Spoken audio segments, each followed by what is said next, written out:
Well, good evening to the world. Normally it's morning, but due to events that occurred, we had to delay it till afternoon. I apologize to those that logged in. I saw there was people logging in at 3 p.m. and I wasn't on board. But anyway, that is life. But anyway, this morning I actually made a global thought consciousness announcement. The reason why I mentioned this is today's 30th lecture is entitled Cosmic Consciousness. So it's perhaps appropriate that in the morning I made a psychic, you want to call it that, announcement as part of the Knowledge Book group.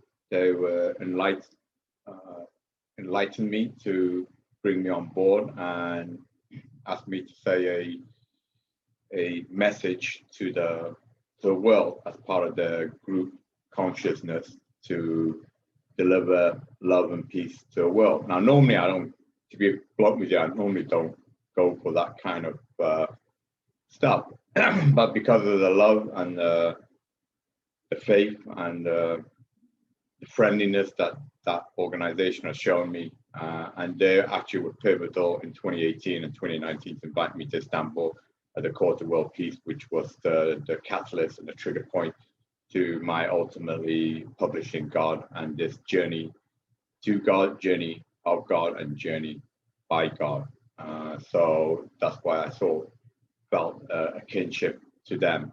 But it's not that I don't believe that our consciousness are linked. In fact, that's my approach to scientifically defining God. Those that have previously seen my lecture, I discovered my scientific God through the twin universe, the positive universe that we reside, and the negative universe, the yin and yang, where everything is duplicated but in opposite polarity. So energy is negative, gravity is repulsive in the other universe, attractive in this universe, time runs backward in the other universe, time runs forward in this universe.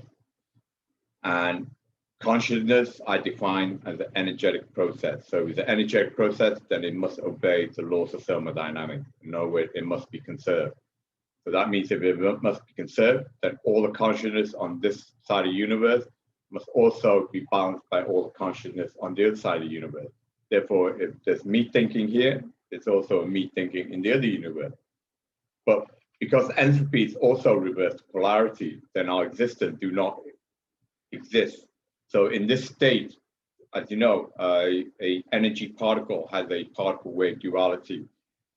So it can exist in this universe, but as a particle and wave. Similarly, in the other universe, it can exist as a particle and universe. So actually, there's 4 particle twins, 2 here in this universe and 2 in the other universe. But because of the reverse polarity or entropy, if it exists as a particle wave here, then in that side, it exists as a wave particle. So similarly, if I have an individualized consciousness in my brain, so I have my own self-awareness, in the other universe, this particle state that I exist is duplicated as a wave state. So in fact, all human beings, all 7.8 billion people on this planet who exist individualistically in our own individual body, the other universe exists in a twin state, but in a wave state. And one of the properties of waves is that they're superimposed. So either waves, sound wave, superimposed, or light wave, superimposed, or similarly, a consciousness of wave, superimposed. And that is how I define the single omnipotent consciousness, because all consciousness on the other side of the universe superimposed as one, which defines the single omnipotent consciousness, which is my scientific terminology for God. So I generally, and I've written equation formulation, and as you know, I've been through all that previously, and I'll carry on with other lectures as well, redefining those scientific and mathematical proof on that as well. But consciousness can be combined. So the question is, obviously in this universe, our consciences are individual, so each of human beings, but do our thoughts, which obviously emanate. Like I said, when you dream, for example, there are alpha, beta, gamma waves that basically emanate, and you can measure these electromagnetic waves that comes out of your brain. So your brain do liberate energy. So the question also that science has not been able to determine is, can your thoughts be transferred from one another? Now, as I mentioned to you, all these mathematical proof, scientific thing, I genuinely believe, like Tesla and a lot of scientists, I get it from a dream state. So I believe when I'm in a state of unconsciousness here, where I'm not bombarded by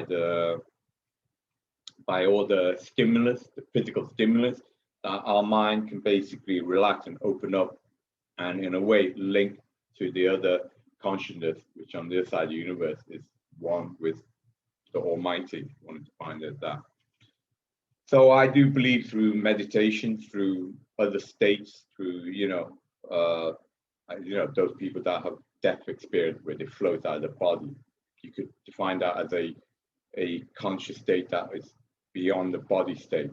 Therefore, but it's not yet been scientifically absolutely proven, but there are anecdotal evidence that such consciousness can liberate beyond our physical mind, beyond our physical body.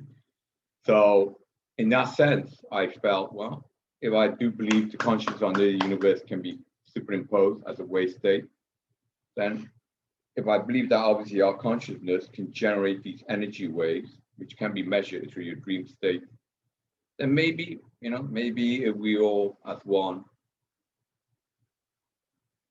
say the same message, that we need peace, that we need love. And even if our consciousness do not link together as one, wouldn't it be great if all 7.8 billion people can say the same message, deliver the same message? We need peace and we need love. And that's why, for the first time, I decided, I will take that invitation to speak the same word as the rest of the knowledge book community. So whether our consciousness are linked to generate good energy throughout the universe or not, well, it's worth a good try, right? So anyway, so that is the cosmic consciousness that is part of this lecture. And like I said to you, it's fortuitous or fateful that this morning I was invited by the Knowledge Book group to deliver a cosmic, earthly deliverance of the same message of peace and love to humanity and this planet. So thank you for listening. And again, I apologize for the lateness. Tomorrow, after a long run, I will continue with my prayers for humanity. Have a good evening.